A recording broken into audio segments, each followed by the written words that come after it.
ஆண்டவராக இயேசு கிறிஸ்துவின் நாமத்தினாலே மீண்டும் இந்த நேற்று நிகழ்ச்சி உங்களை சந்திப்பதில் மிகுந்த சந்தோஷம். பல நிகழ்ச்சிகள் நீங்கள் பார்த்துக்கிட்டே இருப்பீங்க. அதாவது நியூஸில் வந்துக்கிட்டே இருக்கும். உலக நியூஸ் எல்லாமே இப்போ உங்கள் கையில் வந்து சேருது. ஆனால் இதில் எது ஆண்டவருடையதான வார்த்தைக்கு ஒத்து இருக்கிறது, எது தீர்க்க தரிசனங்கள் நிறைவேறுகிறது அப்படிங்கிறத ஆராய்ந்து அதை மட்டும் உங்களுக்கு கொடுக்கறது தான் இந்த நேற்று நிகழ்ச்சியில் கர்த்தர் எங்களுக்கு கொடுத்த ஒரு ஊழியமாக நினைக்கிறோம். வாங்க இன்றைக்கும் நேற்று நிகழ்ச்சிக்குள்ளே நம்ம போகலாம். முதலாவதாக ஆஸ் யூஷுவல் நான் எப்போ பார்க்குற மாதிரி இஸ்ரேல் ஈரான் இந்த வாரோடைய கான்ஃப்ளிக்ட் தான் பார்க்க போகிறோம். இப்போ நடுவில் சமாதானம் வர மாதிரி சீஸ்ஃபயர் வர மாதிரி இருந்துச்சு. அது ஒரு பக்கம் போயிட்டே இருக்குது. அதாவது அமெரிக்காவுடைய துணை ஜனாதிபதி வேன்ஸ் வந்து ஒரு பக்கம் பேசிக்கிட்டே இருக்கார். ஆனால் இன்னொரு பக்கம் அதுக்கு எல்லாம் ஆப்போசிட்டாக மிகப்பெரிய யுத்தம் ஒன்று அந்த பக்கம் நடந்துக்கிட்டே இருக்குது. அதாவது நார்த்தன் இஸ்ரேல் சைடில் லெபனானும் தாக்கியிருக்கு, லெபனானை இஸ்ரேலும் தாக்கியிருக்கு. இன்னும் அங்கே நின்ன பாடாக இல்லை. ஆனால் அவங்களும் சீஸ்ஃபயர் பேச்சுவார்த்தை அப்படின்னு சொல்லிக்கிட்டே இருக்கிறாங்க. இன்னொரு பக்கம் ஈரான் வேர்ல்டு வார் வரும், நீங்கள் இதுக்கப்புறம் வயலேட் பண்ணிங்கன்னா வேர்ல்டு வார் வரும் இந்த சீஸ்ஃபயர் அப்படின்னு சொல்லிட்டு 2 ஃபாரின் கப்பல்கள் அவங்கள வந்து அவங்க பிடிச்சி வச்சுருக்கிறாங்க. அதுக்கு அவங்க என்ன ரீசன் சொல்கிறாங்கன்னா, ஸ்ட்ரெய்ட் ஆஃப் ஹார்மஸ் அவங்களுடையதான அந்த ஜலசந்தியை அவங்க வந்து இல்லீகலாக கிராஸ் பண்ண முயற்சி பண்ணாங்க அப்படின்னு சொல்கிறாங்க. ஆனால் அந்த நாட்டு அதிபர் என்ன சொல்கிறார் அப்படின்னு கேட்டால், இல்லை நாங்கள் எல்லா முறைமையோடு தான் பண்ணோன்றாங்க. 2 வெசல்ஸ் அதாவது 2 அந்த கப்பல்கள் அவங்க பிடிச்சி வச்சுருக்கிறாங்க.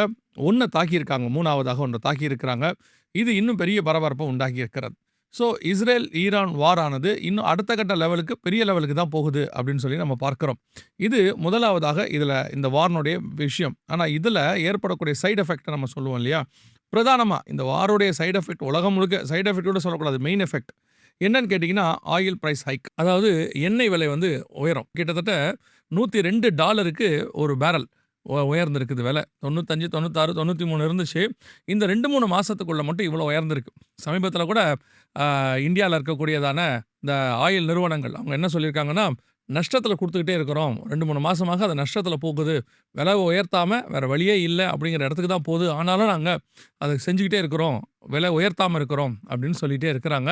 எங்கே போகுதுன்னு தெரியல. இதோடைய இன்னொரு சைடு எஃபெக்டாக இப்போது இன்டர்நேஷ்னல் சர்வதேச அந்த எண்ணெய் கழகம் என்ன சொல்லியிருக்கு அப்படின்னு கேட்டிங்கன்னா, ஐரோப்பாவில் இன்னும் 6 வாரத்துக்கு தான் ஜெட் இன்ஜின்களுக்கு தேவையான ஃப்ளைட்ஸுக்கு தேவையான எரிபொருள் இருக்குதான். அந்த 6 வாரத்துக்குள்ளே இந்த பிரச்சனை சால்வ் ஆனால் தான் அடுத்து இது வந்து அடுத்த லெவலுக்கு போகும். அப்படி இல்லைனா 6 வாரத்திற்குள் எல்லா விமான சேவைகளும் நிறுத்தப்படும் அப்படின்னு சொல்லி சர்வதேச எரிசக்தி முகமை வந்து என்ன சொல்லியிருக்கு, அனௌன்ஸ் பண்ணியிருக்கிறாங்க. இப்போ யோசிச்சு பாருங்கள், இந்த ஒரு ஆயில் பிரச்சனை, அதாவது இங்கே வரக்கூடிய பிரச்சனை உலகளாவிய பிரச்சனையாக மாறி இருக்கிறது.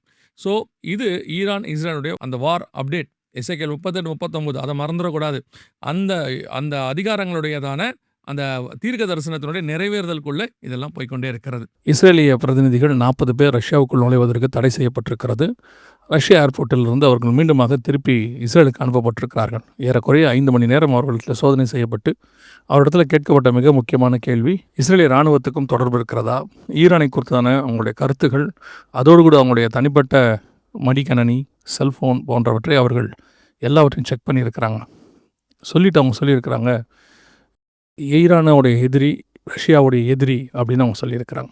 இது ரஷ்யாவுக்கும் ஈரானுக்குமான தொடர்பையும் இஸ்ரேலை எதிர்ப்பையும் வெளிப்படையாய் முதல் முறையாய் பதிவு செய்திருக்கிறது. இதை ஏற்றுக்கொள்ள முடியாது என்று இஸ்ரேல் சொல்லியிருந்தாலும் எசேக்கியேல் 38 சொல்லப்பட்டபடி இஸ்ரேல் ரஷ்யா நேரடி மோதல் ஆரம்பிக்கிறது. இதோட இன்னொரு மிக முக்கியமான விஷயத்தையும் நாம் பார்க்க போகிறோம். இதோட எஃபெக்டாக என்ன அப்படின்னு பார்த்தீங்கன்னு சொன்னால், பஞ்சங்கள், ஆண்டவர் சொன்ன அடையாளங்கள் ஒன்று பஞ்சம். ஏற்கனவே விலைவாசி உயர்வு இதெல்லாம் இன்க்ரீஸ் ஆகிட்டே போயிட்டே இருக்குது. பல நாடுகளில் வந்து எரிசக்தி இல்லை, அதாவது எரிபொருள் இல்லை, அதுக்கப்புறம் கேஸ் இல்லை, அதனுடைய இந்த இதெல்லாம் வராததுனால ஃபெர்டிலைசர்ஸ், அதாவது விவசாயத்துக்கு தேவையான காரியங்கள், உரங்கள் இதெல்லாம் பாதிக்கப்பட்டிருக்கு, இப்படியெல்லாம் சொல்கிறாங்க இல்லையா. அதெல்லாம் தாண்டி இப்போ பஞ்சம் உச்ச நிலையை அடைஞ்சிருக்கு. சூடான் நாட்டில் இதை ஒரு ஜப குறிப்பாக கூட நீங்கள் வச்சுக்கோங்க. நம்ம இலங்கைக்காக ஜோம் பண்ணியிருக்கிறோம், ஈரானுக்காக ஜோம் பண்ணியிருக்கிறோம், அதே மாதிரி இப்போ சூடானுக்காகவும் ஜோம் பண்ணணும். சூடான் மட்டும் பார்த்தீங்கன்னா கிட்டத்தட்ட 8 கோடி பேர் அட்ட ஸ்ட்ரெச், இவ்வளோ பெரியதான ஒரு பஞ்சத்தை உலகம் பார்த்ததே இல்லை அப்படின்னு சொல்கிறாங்க. அட்ட ஸ்ட்ரெச்சு பஞ்சத்தில் அவங்க மிகப்பெரிய பாதிப்பை சந்திக்கக்கூடிய நிலைமைக்கு அவங்க போயிட்டாங்க.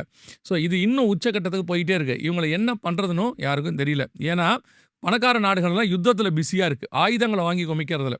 நான் ஏற்கனவே சொல்லியிருக்கிறேன், ஒரு அறிக்கை சொல்லுது, இங்கே ஆயுதத்துக்கு யூஸ் பண்ணுறத 30% கொடுத்தா போதும், உலகத்தில் இருக்கிற மக்கள் அத்தனை பேருக்கும் சாப்பாடு கொடுக்கலாம், அந்த அளவுக்கு ஆயுதங்களுக்கு யூஸ் பண்ணுறாங்க. அதுவும் இப்போ பார்த்தீங்கன்னு சொன்னால் அதிகமாக ஆயுதங்களை வாங்கி குவிக்கிறாங்க எல்லா நாடுகளும். விமானங்கள வாங்குறாங்க. போர் விமானங்கள் அல்லது அதுக்கான ஆயுதங்கள் எல்லாத்தையும் வாங்குறதுனால, இப்போ ஒரு பக்கம் பார்த்தீங்கன்னா, அவங்களுக்கு இவங்கள கான்சன்ட்ரேட் பண்றதுக்கான நேரம் இல்ல. ஆனா ஜனங்கள் பஞ்சத்தின் உச்சத்தில போயிட்டுருக்கிறாங்க. பல நாடுகள்ல விலைவாசி சொல்ல முடியாத அளவுக்கு ஆயிருக்கு. தயவு செய்து சூடான் மக்களுக்காக ஜெபம் பண்ணிக்கொள்ளுங்க. அது மிக முக்கியமான காரியமா இருக்கிறது. இதை தாண்டி ஒரு சில இயற்கை பேரழிவுகள் நம் காலத்தில நடந்திருக்கு. இந்த வாரத்தில அத சொல்லிட்டு இந்த நேற்று அறிய நிகழ்ச்சியை நான் முடிக்க விரும்புகிறேன். முதலாவதாக இந்த இயற்கை பேரழிவுகள்ல இயேசு சொன்ன பூமி அதிர்ச்சிகள் இந்த மாரி காரியங்கள் தான். அதில பார்த்தீங்கன்னா, இப்ப ஜப்பான்ல 7.4 மிகப்பெரிய பூமி அதிர்ச்சி. சுனாமி அலர்ட் எல்லாம் குடுத்துருக்காங்க. அ அந்த இடம் ஆடுனதையே அந்த வீடியோஸ் எல்லாம் பார்த்தா நமக்கு இருதயம் ஆடுது. எப்படி அந்த அளவுக்கு ஜனங்க பொறுத்துக்கிறாங்கன்னு தெரியல. அதுக்கு வந்து பூகம்ப பகுதி, பூகம்ப பூமி அல்லது வந்து அத வந்து சுனாமி காரியங்கள் அடிக்கடி அந்த ஜனங்க பார்க்குறாங்க. அத தாண்டி தான் அந்த நாடு இந்த அளவுக்கு வளர்ச்சி அடைஞ்சிருக்கு. அது இன்னொரு பக்கம். ஆனால் இப்போ மிகப்பெரிய பூமி அதிர்ச்சி. அவங்க ஏற்கனவே சொல்லியிருக்கிறாங்க. 3,00,000 பேர் பாதிக்கப்படக்கூடிய அளவுக்கு ஒரு பூமி அதிர்ச்சி வரும்னு. அதிகம் நேராக அவங்க போய்க்கிட்டே இருக்கிறாங்க. இது முதலாவதாக. 2வது மலேசியாவுல சவா பகுதியில அ மிகப்பெரியதான ஒரு காட்டுத்தீ. கிட்டத்தட்ட 9,000 பேர் பாதிக்கப்பட்டு அவங்கள வேற இடத்துக்கு மாத்தி இருக்கிறாங்க. இதுக்கு என்ன காரணம் அப்படின்னு சொன்னா, அது ஏதோ ஒரு தீ விபத்து அப்படின்னு எடுத்துக்க முடியலையாம். என்ன சொல்றாங்கன்னா, எல் நினோ அப்படின்னு ஒண்ணு சொல்றாங்க. அதாவது காலநிலை மாற்றம். இது வந்து ஒரு 20 வருஷமா இந்த பேர நம்ம கேட்டுக்கிட்டே இருக்கிறோம். மிகப்பெரிய சம்மர் வந்தா மிகப்பெரிய சில நாடுகள்ல வந்து அது என்னத்த உண்டாக்குதுன்னா, சூட்டு, ஹீட் அனல உண்டாக்குது. இன்னொரு பக்கம் பார்த்தீங்கன்னு சொன்னா, பல நாடுகள்ல புயல்கள் இதில உண்டாக்குது. இந்த காலநிலை மாற்றம் வந்து ஒரு பக்கம் வறட்சியும், ஒரு பக்கம் இந்த மாரி புயல்களையும் உண்டாக்கக்கூடியதாக இருக்கு. மலேசியால பார்த்தீங்கன்னா, இந்த காட்டுத்தீக்கு முன்னாடி அவங்களுடையதான அந்த சூடு அளவு டெம்பரேச்சர் 38லிருந்து 40 வரைக்கும் போயிருக்காது. இப்போ அந்த காடுகள்லாம் காஞ்சு போச்சு. அதில ஏற்படக்கூடியதான தீ விபத்துகள், அதனால ஏற்படக்கூடியதான விளைவுகள். கடற்கரை ஓரத்தில இருக்கிற 9,000 பேர் இப்பொழுது மாற்றப்பட்டிருக்கிறாங்க. இது எல் நினோவுடைய ஒரு பகுதி. இன்னொரு பக்கம் அப்படின்னு பார்த்தீங்கன்னா, ஆஸ்திரேலியா, இந்தியா, ஆப்பிரிக்கா போன்ற பகுதிகள்ல இந்த சம்மர் மிக மோசமாக இருக்கும் அப்படின்னு சொல்றாங்க. அதாவது அ ஏற்கனவே நமக்கு சூடு குளோபல் வார்மிங் இன்கிரீஸ் ஆயிட்டே போகுது. இந்த வார் தொடங்குறதுக்கு முன்னாடியே நம்ம மோசமான கண்டிஷன்ல இருந்தோம். ஆனா, இப்ப வார் தொடங்குன பிறகு எங்க போயிருக்குன்னு நமக்கு தெரியாது. இன்னும் அந்த அளவுகோல்லாம் முடிச்ச பிறகு தான் சொல்லுவாங்கன்னு வச்சுக்கோங்களேன். இப்ப நீங்க பார்த்தீங்கன்னு சொன்னா, இந்த அனல் சூடனுடைய அளவு இந்தியா, ஆஸ்திரேலியா, ஆப்பிரிக்கா போன்ற பகுதிகள்ல அதிகமாக இருக்கும் அப்படின்னு சொல்றாங்க. ஊட்டியில பேசிக்கிட்டு இருக்கும்போது ஒரு ஒரு நியூஸ் காமிச்சாங்க. அதுல ஊட்டியில மட்டுமே 27 டிகிரி, 28 டிகிரிக்கு போயிருக்கு. இந்த ஏப்ரல் மாசத்திலேயே. மே மாசத்துல எப்படி இருக்கும்னு தெரியாது. இப்ப போயிருக்கு. ஏற்கனவே ஊட்டியில வந்து வரலாறு காணாத அளவுக்கு 29 டிகிரி செல்சியஸ் வந்து பதிவாயிருக்குது. முன்னாடி முன்காட்கள்ல. இப்ப அந்த இடத்துக்கு அது வந்திருக்குது அப்படின்னு சொல்றாங்க. இந்தியாவுல எல்லா பகுதிகளிலும் இது நடந்துட்டு இருக்கு. இதே நேரத்தில யுஎஸ் போன்ற முதல்ல மிடில் ஈஸ்ட் அந்த பக்கம் வெஸ்டர்ன் கண்ட்ரீஸ் முழுக்க மிகப்பெரிய புயல் தாக்கம் இந்த எல் நினோவால வரும் அப்படின்னு சொல்லியிருக்கிறாங்க. ஸோ உலகளாவிய மிக மோசமான இந்த எல் நினோ மூலமாக மிகப்பெரிய சம்மர், லாங் சம்மர் வேற சொல்றாங்க. அந்த இது வந்து இப்போ அப்படியே இந்த உஷ்ணமானது இப்போ உடனேலாம் முடிவுக்கு வராது. அது கொஞ்சம் லாங்காக இருக்கும் அப்படின்னு சொல்றாங்க. இந்த வருஷம் ரொம்ப மோசமாக இருக்கும்னு. ஸோ அதுக்காகவும் நீங்க ஜெபம் பண்ணிக்கொள்ளுங்க. பாதுகாப்பாக இருங்க. நெறைய வழிகாட்டுதல், நெறிமுறைகள் சொல்லியிருக்கிறாங்க. இதுலேருந்து தப்பிக்கிறதுக்கு என்னென்ன செய்யணும்னு. அதையும் ஃபாலோ பண்ணுங்க. இதையும் தாண்டி அ ஆண்டவருடைய தயவு, இரக்கம், கிருபை தான் இதை நம்ம எல்லாவற்றையும் காப்பாற்றும். ஸோ ஜெபம் பண்ணுவோம். உலகம் வந்து நான் ஏற்கனவே சொன்ன மாரி அன்ஸ்டேபிள் கண்டிஷன்ஸ்ல இருக்கு. கிளைமேட்டிக் கண்டிஷன்ஸா இருக்கட்டும், ஒரு பக்கம் வாராக இருக்கட்டும், இன்னொரு பக்கம் பஞ்சங்களாக இருக்கட்டும், ஒரு பக்கம் ஜனத்துக்கு விரோதமாய் ஜனமாக இருக்கட்டும், அரசியல் ரீதியான காரியங்களாக இருக்கட்டும், உலகளாவிய உலகம் வந்து ஒரு மிகப்பெரிய தத்தளிப்பு நிலைமையில இருக்குது. இதெல்லாமே நடைபெறும் என்று ஆண்டவர் சொல்றாரு. மனிதனுடைய இருதயம் சோர்ந்து போகும் அப்படின்னு சொல்றாரு. அந்த இடத்துக்கு தான் நாம் இப்போ வந்து நிக்கிறோம். இவைகளுக்கு நடுவுல கர்த்தருடைய வருகையும் சம்பவிக்கும் என்பது வேதம் சொல்லுகிறது. இவைகள் சம்பவிக்க தொடங்கும்போது உங்கள் மீட்பு சமமாக இருக்கிறதுன்னு லூக்கா 21, 28ல ஆண்டவர் சொல்றார். ஸோ அதன்படி வெகு சீக்கிரத்துல நம்முடைய ஆண்டவர் மத்திய ஆகாயத்துல வரப்போகிறார். நாம் அவரை சந்திக்க போகிறோம். இது அதுக்கான அடையாளங்களாய் காணப்படுகிறது. கர்த்தருக்கு சித்தமானால், வருகை தாமதிக்குமானால், இன்னொரு நேற்று வரை நிகழ்ச்சியில் உங்களை சந்திக்கிறோம். God bless you.